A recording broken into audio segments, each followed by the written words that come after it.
NIT news, सच आपके आगे।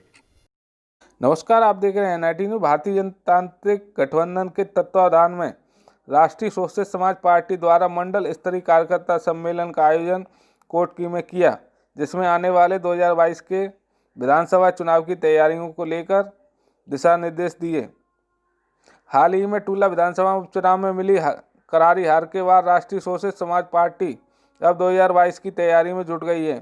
इसी के चलते थाना पचोकरा क्षेत्र के गांव कोटकी में मंडल स्तरीय कार्यकर्ता सम्मेलन का आयोजन किया गया, जिसमें पार्टी ने अपने एजेंडे को बताते हुए लोगों से जुड़ने की अपील की। साथ ही बताया कि उनकी पार्टी ऐसे लोगों की पार्टी है जो समाज में उपेक्षित है, इसलिए उन्होंने ऐसे लोगों के कल्याण और उद्धार के लिए सोशलिस्ट समाज पार्टी का गठन किया है। पार्टी के राष्ट्रीय अध्यक्ष ने बताया कि उत्तर प्रदेश के विभिन्न जिलों और गांवों में पार्टी कार्यकर्ता सम्मेलन करेगी। से आप वोट करेंगे, अपनी सरकार बनाएंगे, तब आपके SC, ST, OBC and minority के लोगों को हिस्सेदारी मिलेगी। आप भारतीय जनता पार्टी से, कांग्रेस पार्टी से, समाजवादी पार्टी से, बहुजन समाज पार्टी से अपेक्षा करें कि आपको अपना हिस्सा मिल जाएगा। मैं दावे के साथ कह रहा हूँ 10 नहीं, 20 नहीं, 50 साल में आपको हिस्सा नहीं मिलेगा। तो इसी के साथ मैं एक नारा दूंगा, आप कहेंगे मैं बोलूंगा बोल 85, आप कहेंगे जय बोल 85, जय बोल 85, बोल 85। 10 का शासन 90 पर। जय हिंद, जय मूलवासी, जय भीम, जय। मैं घनश्याम कोरी, स्वतंत्र जनता राज पार्टी का संस्थापक एवं राष्ट्रीय अध्यक्ष, बुंदेलखंड से निवास करता हूं, झांसी जिले से। सर, मंडल स्तरीय कार्यकर्ता परिषद सम्मेलन आयोजन रखा गया, उस समय क्या कहना चाहिए?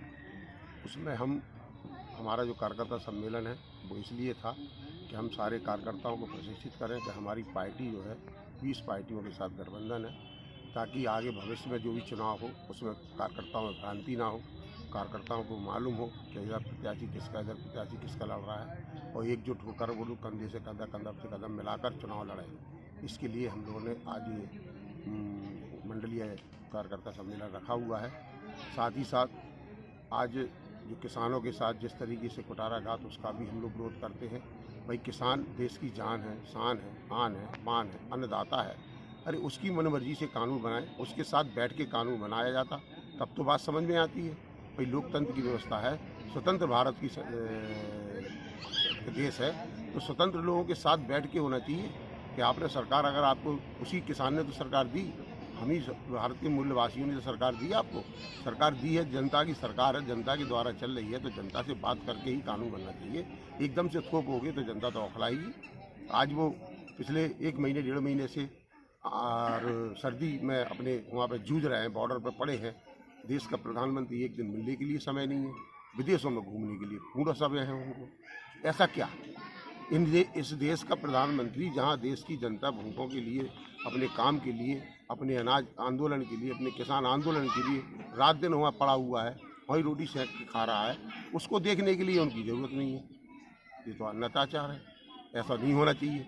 जबकि राजा का दायित्व जनता के पास पहले पहुँचना चाहिए। खुशहाल देश में खुशहाली होना चाहिए। सर, मंडल स्तरीय कार्यकर्ता परिषद सम्मेलन रखा गया है, उसका मुख्य उद्देश्य क्या है?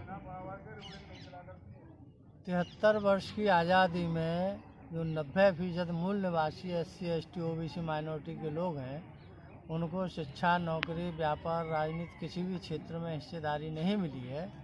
उनको हिस्सेदारी दिलाने के लिए IDA गठबंधन बनाया गया है, और IDA गठबंधन ने सभी मंडलों पर कार्यकर्ता प्रशिक्षण सम्मेलन आयोजित करने का फैसला किया है। उसी के तहत ये पहला कार्यकर्ता प्रशिक्षण सम्मेलन आगरा मंडल का राष्ट्रीय सोशलिस्ट समाज पार्टी के द्वारा आयोजित किया जा रहा है। किसान इस देश का और अन्य देशों का अन्नदाता है, और इस देश में 70% लोग कृषि और कृषि संबंधी कार्यों से जुड़े हुए हैं। तो विगत सरकारों ने किसान विरोधी नीतियां बनाई, जिसकी वजह से देश का किसान बर्बाद है और बहुत लाचार है। लेकिन भारतीय जनता पार्टी ने एक किसान विरोधी काला कानून बना करके उस पे के ऊपर और ज़्यादा कुठाराघात किया है। तो इस कार्यों के राष्ट्रीय शोषित समाज पार्टी और आईडीए गठबंधन इस काले कानून का विरोध करता है। किसानों के लिए पूर्ण समर्थन है और इसमें आईडीए गठबंधन की तरफ से ज्ञापन भी दिए गए हैं। सर जो आईडीए गठबंधन सर जब 2022 में कितनी सीटों पर चुनाव लड़ेंगे? आईडीए गठबंधन में इस समय लगभग 20 पार्टियां शामिल हैं और इसमें पार्टियों की संख्या और बढ़ेगी।